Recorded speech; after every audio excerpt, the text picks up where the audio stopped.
पूरे दुनिया के अंदर भारत की बदनामी हो, चाइना के माल को उसी एआई समिट में भारत का प्रोडक्ट बता के पेश करके पूरे देश की, पूरे दुनिया के सामने बेइज्जती करवाएं, लेकिन उस पर चर्चा नहीं होगी। आप विदेशों में देख रहे हो, एप्स्टीन फाइल में जिनके कारनामे उजागर हो रहे हैं, इंग्लैंड में उनकी गिरफ्तारी हो रही है, दूसरे देशों में गिरफ्तारी हो रही है और बड़े बड़े पद के लोग रिजाइन कर रहे हैं, लेकिन भारत का बेशर्म मीडिया, बेशर्म जातिवादी मनोवादी मीडिया, वो एप्स्टीन फाइल पे चर्चा तक नहीं कर रहा है। कुछ लोग कहते हैं ये आजादी का अमृत काल है,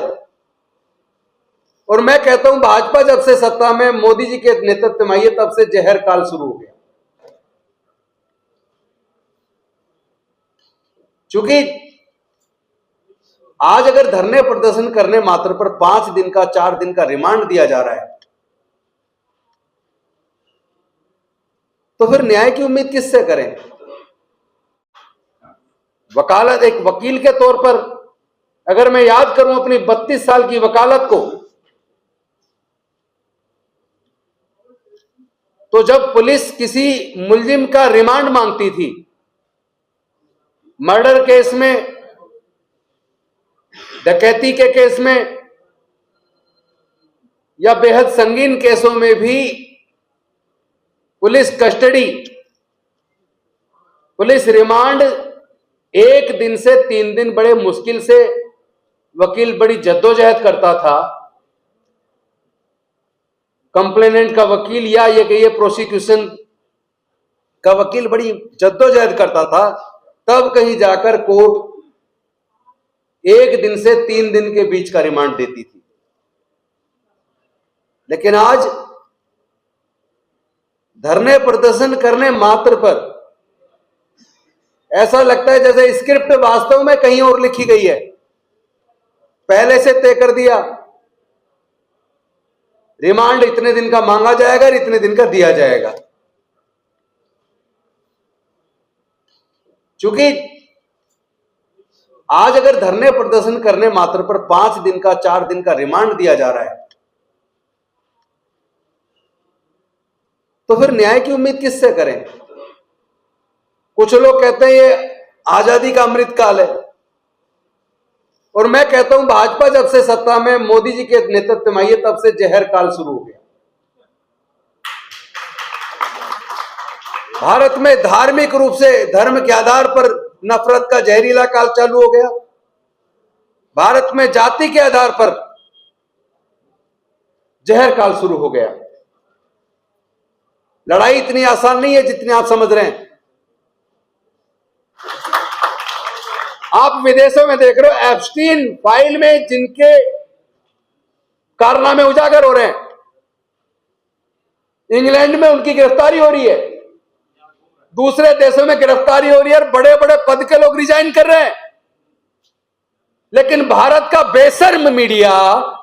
बेशर्म जातिवादी मनोवादी मीडिया, वो एप्स्टीन फाइल पे चर्चा तक नहीं कर रहा है। देश का प्रधानमंत्री जी का भी किसी न किसी रूप में उसमें नाम आया, हरदीप पुरी केंद्रीय मंत्री का किसी न किसी रूप में नाम आया, हर्षवर्धन का किसी न किसी रूप में नाम आया, अनिल अंबानी का नाम आया, लेकिन इस जातिवादी मनोवादी मीडिया के पास छोटे छोटे मुद्दों पर या हिंदू मुसलमान पर चर्चा कराने का समय है, लेकिन पूरे दुनिया के अंदर भारत की बदनामी हो,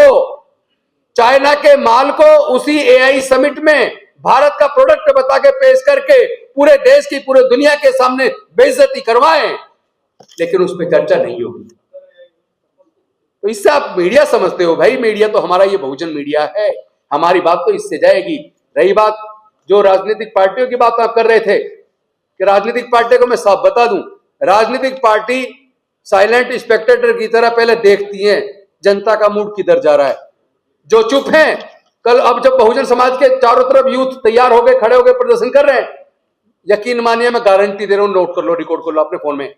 कुछ ही दिनों में सारी राजनीतिक पार्टी इन यूजीसी गाइडलाइन के समर्थन में खड़ी नजर आएंगी। ये मैं आपको बता रहा हूं।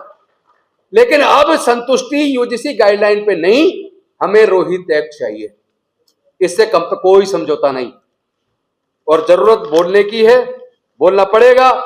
पुलिस का रवैया इस तरह का है, अगर किसी की झगड़ा आपस में हो गया, मयंक का सर फोड़ दिया रतनलाल ने, पुलिस चाहे तो 93-97 डीपी एक्ट लगा दे, और पुलिस चाहे तो उसी में 107, 151 का मुकदमा जो पहले सीआरपीसी होती उसमें दर्ज कर दे, और पुलिस चाहे उसी के अंदर पुराने आईपीसी में 323, 341 बना दे, और पुलिस चाहे तो उसी में आईपीसी में 308 बना दे। सिर्फ कलम तो चलानी है। मैं एक वकील हूं, इसलिए मैं बता रहा हूं, मैंने इतने केसेस किए हैं 32 साल की अपनी वकालत में, जिसमें 308 लगना चाहिए उसी में 93-97 डीपी एक्ट लगा के और 50 रुपए का जुर्माना बस। और अगर उसी में 308 लग गई तो जमानत आसानी से नहीं, कई बार महीनों अंदर रहना पड़ सकता है, कई दफा 10 दिन 15 दिन अंदर रहना पड़ सकता है। सिर्फ पुलिस ने कलम चलानी है, और जज ऐसे without application of mind judgement करते हैं, चाहे वो सुप्रीम कोर्ट के जज ही क्यों ना हो। आजकल तो वो भी without application of mind judgement करने लगे हैं। तो भैया ये जो कंटेम्प्ट ऑफ कोर्ट का डर किसी और को दिखाना, ये लड़ाई तो हम लड़ेंगे, हर कीमत पर लड़ेंगे। आप जेल में डालो, और ये जो हमारे बच्चे इन्होंने जेल में डाले, इनसे भी कह रहा हूं